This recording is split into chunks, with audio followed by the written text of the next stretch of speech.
everyone. I know it's that time of day, but hopefully I can intrigue you a little bit with a couple of mermaids. Right, well, we have had a rather recent human-mermaid encounter, which once again excited our cultural imagination. In 2013, Animal Planet's Mermaids, the body found, caused a massive controversy with its convincing mock documentary on the existence of mermaids. This scandalous secret, covered up by an assortment of governments, of course, struck a chord with viewers who watched beautifully created CGI alongside real camcord and fuzzy camera phone recordings of our webbed-fingered cousins. Once again, it was proved a hoax, but the prevalent and continuing interest we have in this mythical creature speaks to our very humanity, our cultural identity. Our search for mermaids is a search beyond the human, but the search is twofold, both beautiful and morbid. Why does the mermaid capture our imagination? Dorothy Dinnerston insists it is because the mermaid speaks to our strangest on earth, our connection to the natural, the mysterious and profound. They are the ones who pose the questions and perhaps hold the answers to what makes us who we are. The mermaid represents the connection between the human and the animal world, the missing link which is simultaneously enthralling and terrifying. Its implication for man's identity on Earth destabilizes notions of man's dominance over the natural and lead to a need to dominate the hybrid, to seek it out, to claim it. Importantly, approaching the mermaid is about entering a mystical environment and engaging with a non-human society. As Deleuze and Guattari claim, society and state need animal characteristics to use for classifying people. Natural history and science need characteristics in order to classify the animals themselves. But we are not interested in characteristics. Every animal is fundamentally a band, a pack, but it has pack modes rather than characteristics. Even if further distinctions within these modes are called for, it is at this point that the human being encounters the animal. Homer's Odyssey is one of the first literary encounters with a community of sirens. In the Odyssey, the sirens entice men with the promise of hearing their fates. Their song calls the traveler to enter their domain, to cross over the boundary from safety into death. The sirens use words as tools in their hunt. Man, in turn, uses words to control the world around him by subsuming all things under his classification. The ontological act, as Aristotle practiced it, is a way of mapping all living things in relation to the human supreme. Categorizing and naming an animal is an exercise in the dominance of language. But a hybrid, by definition, defies categorization. Something between man and animal is difficult to put into category. Still, the Victorians were obsessed over categorizing and claiming the vast new world they were discovering. Discoveries of new lands and creatures alighted the imaginations of the Victorian public. If such odd creatures as kangaroos and giraffes, and especially the platypus, existed, then creatures of myth must also be real. The public were unsatisfied with the multitude of new species, and they clamored to see the creatures of lore, the familiar hybrids of their fairy tales. A sailor in the Victorian novel Mary Barton describes exactly this national desire in saying, "Well, I knew folk at home, like some of the queer things one meets abroad. I were always on the lookout for a mermaid. For that, I knew were a curiosity." A few unscrupulous Victorians obliged, and monkey torsos were unceremoniously stitched onto large fish tails, addressing the public desire to behold a mermaid. I like surround sound. These exhibits, apart from offering access to the grotesque, showcase the crossing of a physical boundary, liberties taken with animal flesh to create a creature from man's imagination. Victorian practice has exemplified the morbid aspect of searching for the mythical in reality. Animal bodies dissected and glued together made these sad, abhorrent results. They are the furthest from the essence of the mermaid. Moreover, they deny the magic of crossing boundaries, meeting as friends, lovers, travelers, but rather than destructive foes and trampling conquerors. So do pardon the Game of Thrones imagery. Decidedly not a part of children's literature where I come from, so I sneak it in everywhere. This gruesome image exemplifies how displaced bodies here of Robb Stark and his direwolf become a violent and demeaning symbol to both human and animal. Their hacked flesh is meshed together by their enemies with the express purpose to ridicule and diminish the mythical power that the human-animal connection lent to the House Stark. Transimposing bodies is a visceral and vicious act in that it mutilates the flesh and also it violates man's spiritual bond to the animal. However, there is also a paradoxical beauty in the image, unless you look too closely. In some ways, this is an attempt to visualize the connection between man and wolf, as the mermaid is an attempt to visualize the mystical connection between humanity and the vast unknown ocean. Yet this forced becoming animal in death showcases human depravity rather than approaching the essence of connection. In Game of Thrones, this act undercuts the stark threat while sending a cruel message. The Victorian mermaids are similarly meant to tame and demystify. Now, the Victorians were not only scouring the world for creatures, they were also taking them out of nature by baptizing them, giving them Christian names, in order to properly adopt them. The naming of flesh, as Harriet Ritwell calls it in The Platypus and the Mermaid, is a particular kind of practice where the natural world is compartmentalized for human consumption. It is an active, scientific method for placing boundaries on, and therefore claiming knowledge, superiority, and flesh. Man decides the name in his language, and everything the creature is becomes that name.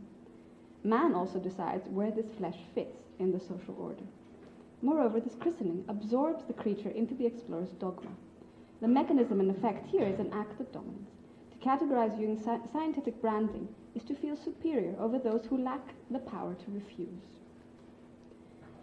Classification is also the main work of Newt Scamander, the famous magic zoologist of J.K. Rowling's Fantastical Beasts and Where to Find Them, the metatextual book.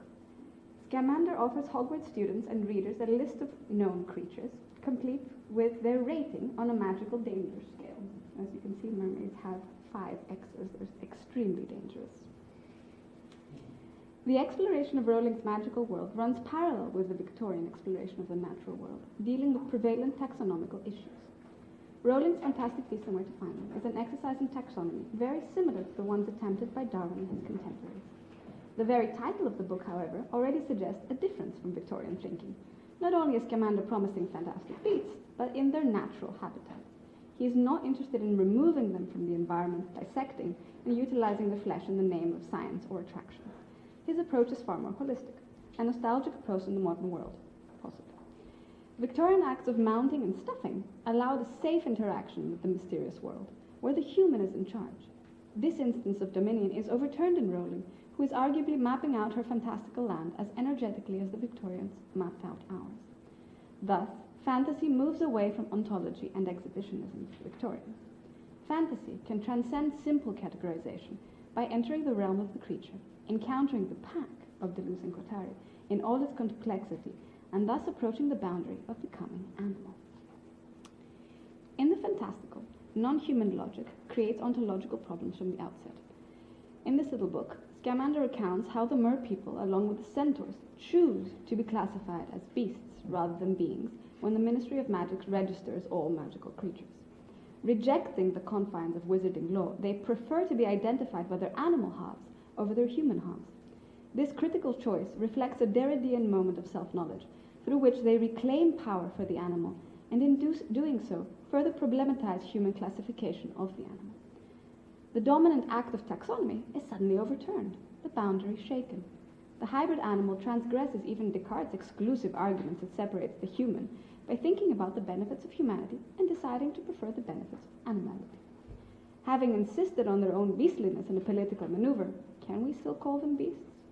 The hybrid concept approaches the artistic concept of Lyotard's inhuman, the infinitely secret one of which the soul is hostage. The mermaid, defying category, speaks to the mystery of the human soul. The essence of hybridity in fantasy can be seen in mermaids and centaurs.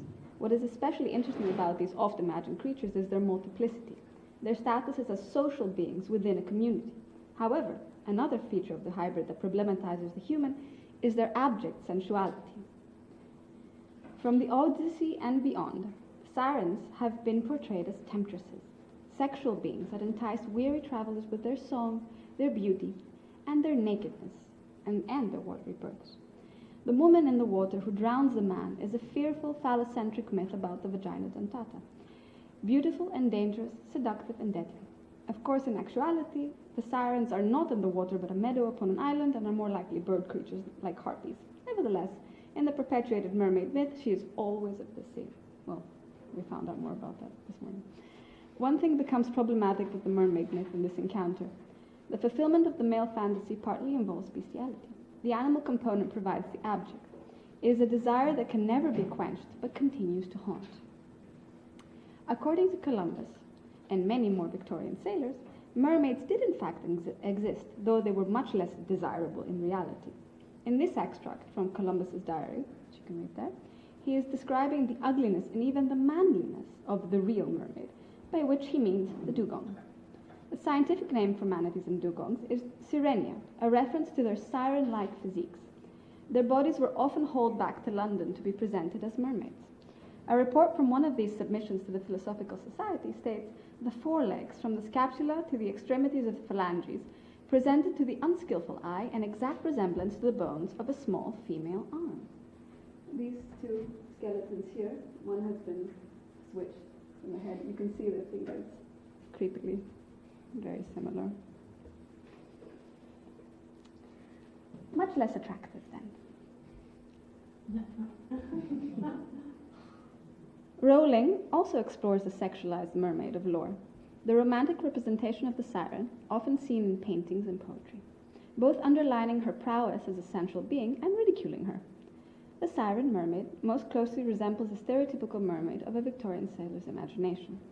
A portrait of hers hangs in the prefect bathroom where Harry goes to decipher his egg clue for the second task. What Harry sees is a blonde mermaid who was fast asleep on a rock, her long hair fluttering over her face every time she snored. The mermaid coincides with the beautiful luxury of the prefect's bathroom, yet in a twist often found in Rowling, she is humorized, depicted in a compromised position where her beauty is marred by her inelegant snoring. When the ghost Myrtle describes this mermaid, it is in her full glory, giggling, showing off her and flashing her fins. Though Myrtle's general dislike of women makes her an unreliable source, she is interestingly juxtaposed with the mermaid as a female figure lurking dangerously in a watery space.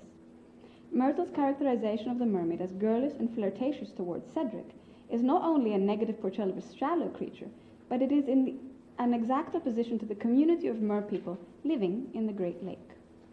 Merpeople, in Rowling, is an umbrella term for a universal species, divided into subcategories: selkies, sirens, and merrows, which, like many species, are regionally altered in appearance and behaviors. Rowling's mythical hybrids, therefore, not only exist in the fantasy world just outside of our reach, but they have evolved. The selkie is the species whose community is entered and experienced in Goblet of Fire. Selkie community is almost hive-like, led by a female leader, Merchieftainess Mercus, who stands out not because of her beauty, but because of her fierceness.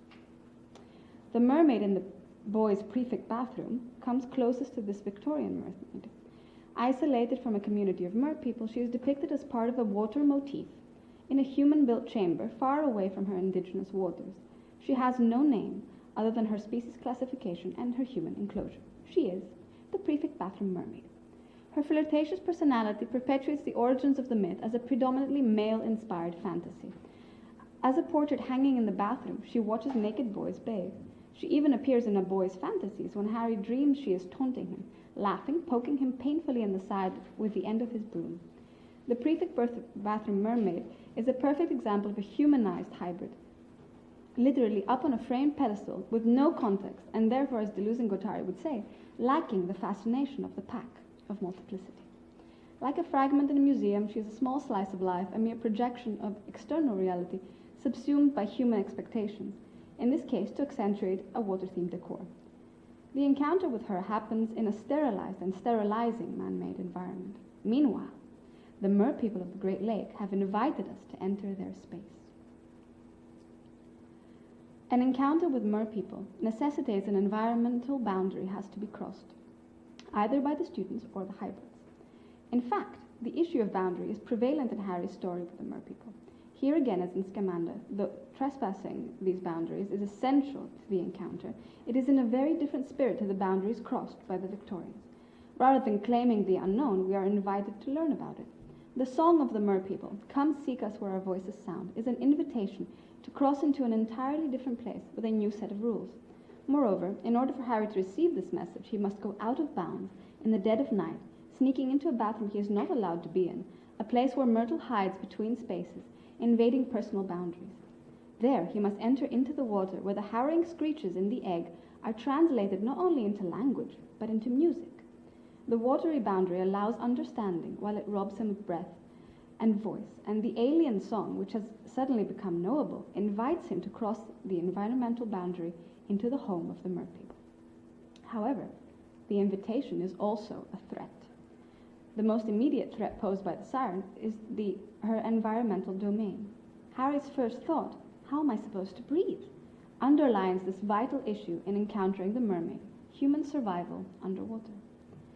Dinner's theme situates the appeal and danger of the mermaid as stemming from her environment, the dark and magic underwater world from which our life comes from and in which we cannot live. Perhaps the reason no centaur bodies were brought to Victorian exhibits, or minotaurs or satyrs, was because these terrestrial creatures are too near our own territory, therefore both more accessible and more problematic, if discovered to exist.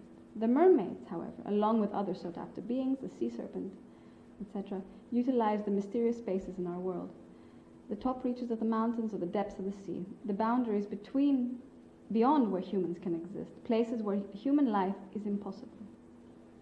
Rowling uses this sense of peril when Harry and his readers cross into the realm of the merpeople.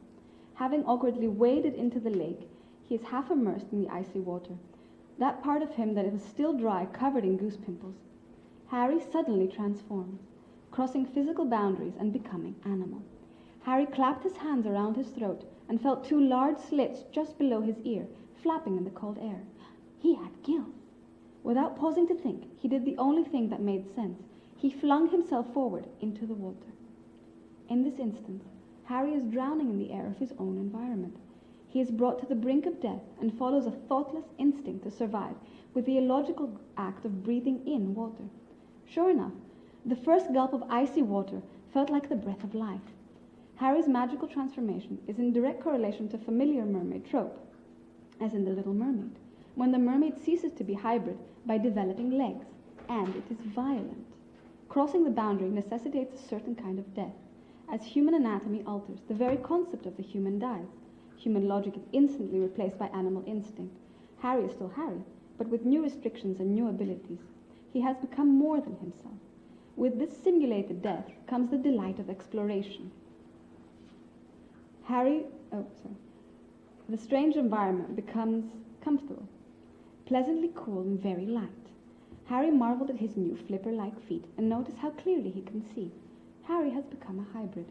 In transforming the human body, the barrier between us and them is suddenly overcome, and what it means to be human is brought into sharp focus. Hybrid bodies become sites housing two clashing philosophies. As Jakes identifies, the ontological mutability of a body animalized leads to a logical struggle concerning what being human or animal actually means. Harry's journey under the lake makes him an outsider approaching a community, one which he at first misunderstands, threatens, and subjugates with his magic. Harry enters the merpeople's space. He sees their rough-hewn homes, their artwork of the great squid, and even their pet grindylows, but he still views them as a threat, as monsters to be wary of. Far from seeing them as friends, or indeed referees in a magical game, he looks upon them as dangerous creatures who would pull him back down to the depths and possibly eat him. Harry misunderstood the rules of the game and the merpeople's community in a very Victorian spirit. It is only upon returning to the surface, when he is on equal grounds, that he realizes his misconception. In the space between the lake and the land, half submerged and half in the open air, Harry's understanding hybridizes. The Merchieftainess explains to Dumbledore that Harry would have won the task had he not refused to leave his friends behind. And with her testimony, Harry is rewarded second place. Dumbledore exhibits a surprising ability to speak murmurs outside the water, using the same cacophonous screeches that sound so garish to Harry. Not only do the merpeople have language, the ultimate human weapon, but it can be learnt. Up till now, Harry had seen merpeople as enemies who had taken his friends. This conversation is a lesson to Harry. Dumbledore shows him that equal footing can exist between species in the limited spaces between. As a symbol, the mermaid offers an invitation to explore a mysterious world that is impossible for us to experience. Through fantasy and a little gillyweed, Rowling actually takes us into this world.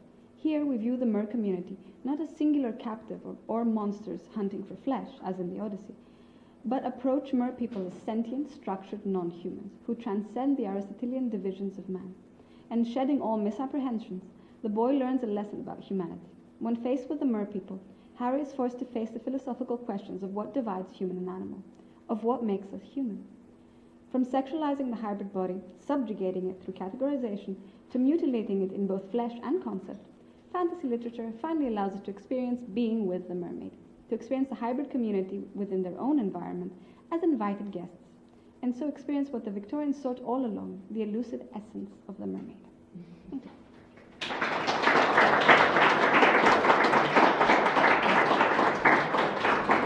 A lot of things I brought up.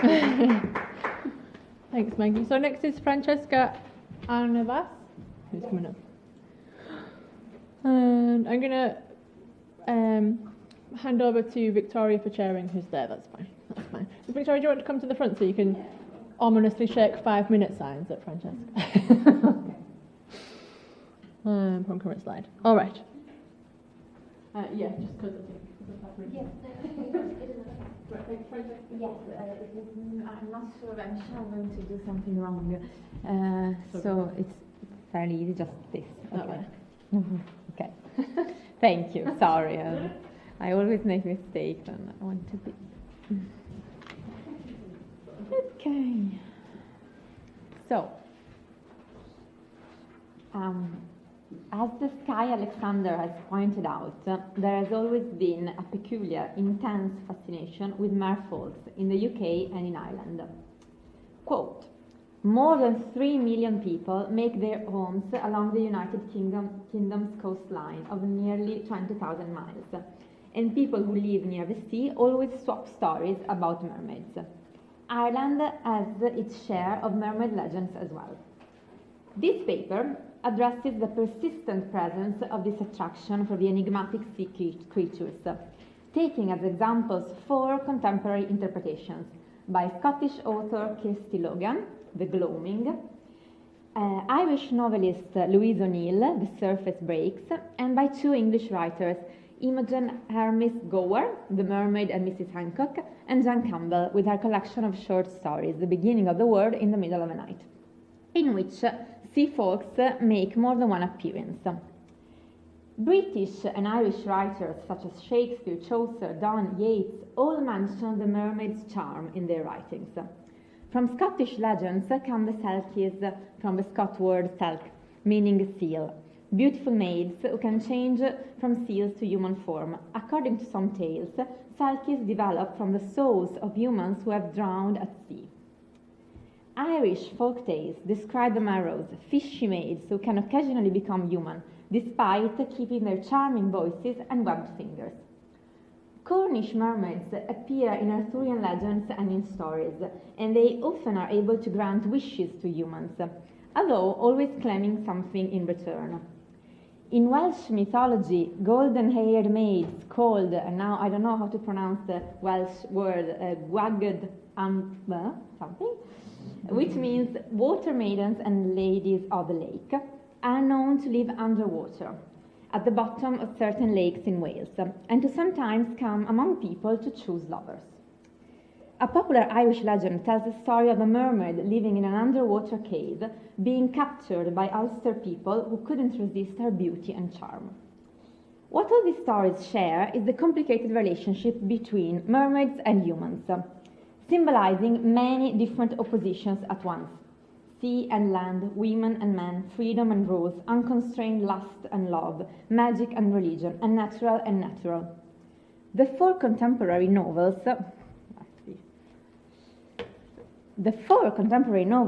I am going to talk about express all these polarities, trying to overcome the dichotomous nature of these definitions, and instead showing the mermaid as a symbol of being in between different worlds, as a narrative tool for deconstructing a solid, stable notion of what normality means. The mermaid becomes an element of disruption and imbalance, difficult to be reabsorbed into the official accepted canons. The mermaid, with her double nature and her uneasiness in both words, she's not a fish and she's not a woman, showcases the frailties and flaws of rigid categorizations. Louise O'Neill's The Surface Breaks is a novel more obviously concerned with mermaids because it offers a retelling of The Little Mermaid, in which the Little Mermaid's father rules in a patriarchal realm where mermaids are supposed to be skinny, obedient, submissive, silent. Heterosexuality is the only allowed form of love, and anyone who disobeys the strict and chauvinist norms of conduct is sent away to the Shadowlands, where the sea witch lives. The Little Mermaid falls in love with a human man, makes a pact with the sea witch, becomes herself a human, like in the well-known tale. Nevertheless, while on the land, she discovers a world in which, again, male rules and male standards are imposed upon women, and the prince, her lover, turns out to be as immature and selfish as any other man. So, it is a hard thing to be a woman in this world, whether beneath the sea or if you break the surface. This is what the Little Mermaid discovers, and what makes her, in the end, join the Sea Witch's crew, a group of Rusalkas, as Sophia Kingsley was saying, taken from Slavic tales about dangerous sea nymphs, human women who, after drowning, had become sea creatures, women who had been abused, abandoned, betrayed by men, and have turned into vengeful, green-haired and sharp-toothed maids of the ocean, who kill men to calm their anger and have their deserved revenge. The Little Mermaid has different names in this novel. She is Morgan, the daughter of the Sea King. She is also Gaia, a name of the earth, the mermaid who looked up and who fell in love with a human boy. While human, she is named Grace, the girl dancing on shattered tools, smiling through the pain as if it was nothing. In the end, she finds what is her true identity. These are the last lines of the book. I will be a warrior, I decide, driving the knife through the air and aiming true at my heart, the searing pain muffling my sister's cries. I will grow my nails to claws and shade my teeth to blades. I will flay the skin from the bones of men like my father. I will tear them apart and I will eat them raw. Oh, I will set them on fire and devour their ashes whole. I will be Rusalka. I will have my vengeance. Being a mermaid here becomes a symbol of resistance, a way of fighting a world made by men in which patriarchal rules dichotomize, divide, and limit. Scottish writer Kirsty Logan sets her novel, The Gloaming, The Gloaming, in a small, remote Scottish island, following the life of the Ross family, a life marked by the perennial, overwhelming influence of the sea. It deals in particular with the vicissitudes of Mara, the second daughter, and we can maybe think about Seamus Heaney's poem Maigdin Mara, which means sea maiden, defined by her own mother as a changeling child, a creature who, in the words of the novel, doesn't fit in, being stuck in between the land and the sea. Tales of selkies and mermaids permeate the story in the form of tale within tale, giving interpretative framework and substance to the main plot, and offering a symbolic counterpart. Sometimes they also intrude into the main corpus of the narration, being a big part of Mara's own imagination. She sees her lover, Pearl, whose real name is never revealed, as a selkie, having come from the sea to rescue her, but being meant to leave and to return to the sea one day. The fairy tale shapes Mara's way of living her relationship, deeply influencing it, and making Mara lose the nuances and complexities of her own identity as an in-between creature. Fairy tales and life intermingle and interchange in The Gloaming. Pearl, in Mara's eyes, is the selkie from the legend, but she's also a real, performing mermaid in underwater shows, who has learned to stay in apnea for a long time. When they die, people in this imaginary Scottish island woke up on a cliff and turn into stone. The love story between Mara's parents, a boxer and a ballerina, has all the elements of an impossible romantic fairy tale, and also the harsh truth of the real failed marriage. Mara conjectures a story about what death means, and Ailey, her sister, recalls it like that. You said maybe this was dying. You said the sea would keep going, keep leaking and leaking at us until we were all gone, until there was nothing of us but sunken bones. And this is actually what really happens to their little brother B, who is taken away by the sea and whose bones are found years later on the shore. The island itself, where the Rose family lives, is described as being full of magic and not real, but also is a symbol of childhood's hopes and dreams. So there is this constant interplay between what is real and what is not. And thus, the Mermaid tales in Kirsty Logan's haunting and enigmatic novel work as semantic tools to both explain and elude reality, to highlight its complexities and ambiguities, to emphasize the slippery, changeable nature of love, identity, and meaning. The third novel is The Mermaid and Mrs. Hancock by English novelist Imogen Hermes Gower. It's set in Georgian London and tells the interjoined stories of Angelica Neal, later becoming Mrs. Hancock, the title, a beautiful courtesan, and Mr. Jonah Hancock, a merchant. The mermaids seem to be a fleeting presence in the narration, almost unsubstantial. The first mermaid is a dead mer-baby, purchased by the captain of one of Mr. Hancock's mercantile ships, and subsequently displayed as a memorabilia to get profit from by Mr. Hancock.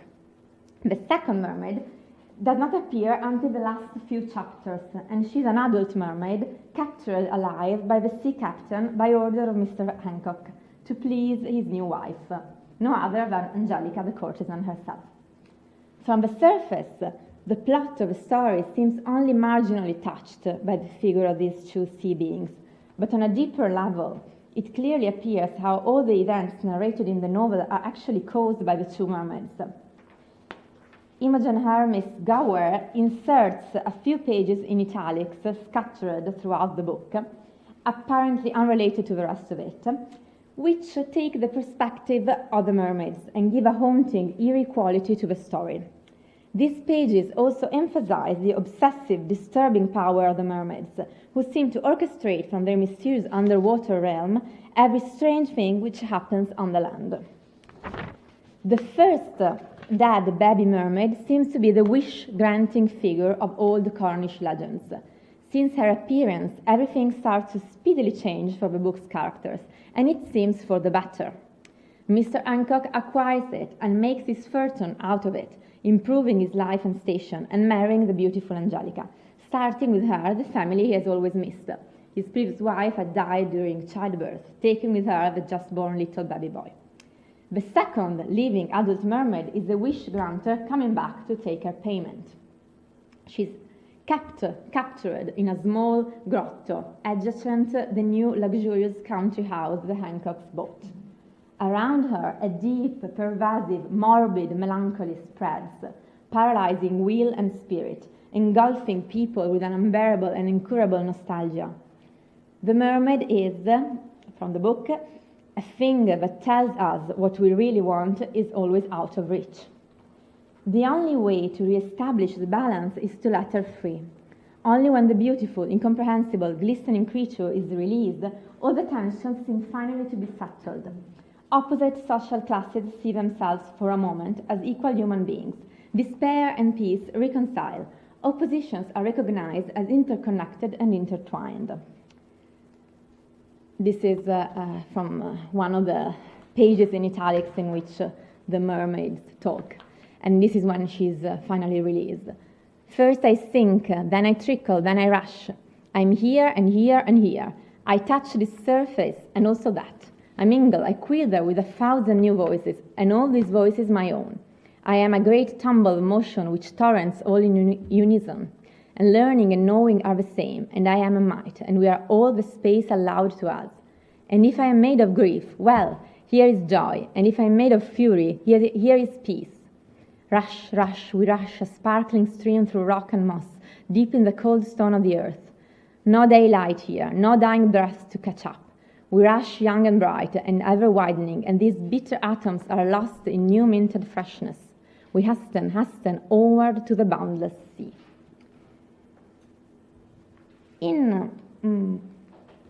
her collection of short stories, The Beginning of the World in the Middle of the Night, Jan Campbell inserts several mermaid-like beings. Hers is a book about monsters, about anomalies, about creatures who do not fit in, about queerness, unfamiliarity, abnormality, about mermaids in a way, stories about beings who cannot be easily categorized and be defined. Often their identity is somehow connected to the water, as if being a part of the ocean indicates in itself something which can never really be captured and understood. A few examples of events in the stories. Crabs are brutally killed by two teenage girls because they represent the temptations of a devil. Working in a mysterious aquarium, there is a girl with missing fingers who thinks about herself as a watery being and who is in love with the underwater ballerina working at the aquarium, a beautiful girl with a mysterious scar performing underwater with a mermaid costume.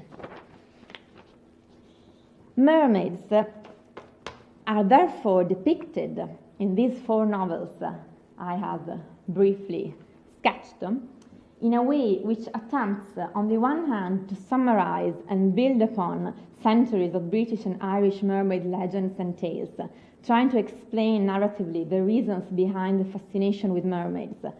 On the other hand, to point out the uncategorizable nature of mermaids as a symbolic tool to discuss diversity and its meaning, and to deconstruct the standards of normality. A mermaid thus can be an abused and outcasted woman who seeks her revenge as the little mermaid in The Surface Breaks, or a girl stuck in between fairy tale and reality as Mara in The Gloaming, or the symbol of everything which perturbates, disrupts, confounds the quiet, peaceful surface of the unquestioned normality, as in The Mermaid and Mrs. Hancock. Or, more in general, the mermaid can come to represent, as in The Beginning of the World in the Middle of the Night, diversity, deformity, unfamiliarity, and prove how defining these categories in opposition of what we consider familiar and natural is a dangerous simplification. I would like to conclude with this extract from Jan Campbell's Bright White Hearts, which is one of the stories I mentioned, contained in The Beginning of the World in the Middle of the Night. Okay. So this is a story within the story, recounted by the fingerless watery girl. We all come from the sea, just some of us more than others. Once upon a time, a girl jumped into the sea. There wasn't anyone around, so she might have made no noise. If a girl falls down, does anyone hear it? It was in the days before the sea and sky had been sliced in two, so no one knew if she jumped up or down, or in or around, but she jumped well. And the air and the sky slipped through her fingers, and the limpets were stars that clung to her knees, and the sun bubbled like a blowhole in a far-off galaxy. This girl was from an island that no one had left before, and she was strange and she was different, and everyone was scared of the way she talked, which happened to be not at all. They called her many things, and they named her many times. And then, when they were done, they told her to swim. Swim into the nameless color and tell them what was there, whether the world was flat and if water dragons were fierce, and if a space whale had once fallen into the sea in a shower of liquid stars. They packed her lunch and watched her go, and prayed she'd never come back. So off she went, a girl pushed into the sea. She swam until her skin turned blue. She swam until her feet were webbed. She swam until she saw a light lurking far beneath her feet. A light that buzzed and hummed and sang within a gigantic shell of bone. The girl tapped it once. She tapped it twice. And on the third tap it opened like a broken jaw. When the bubbles cleared, she saw a cushion there. On it were pearls. No, not pearls. Teeth. Rows and rows of strangers' teeth. The teeth flew out of her hands and clung to her neck and locked themselves into place there. And then she could see all the colors, and then she could hear all the stories, and then she knew that she was not alone. And, yeah.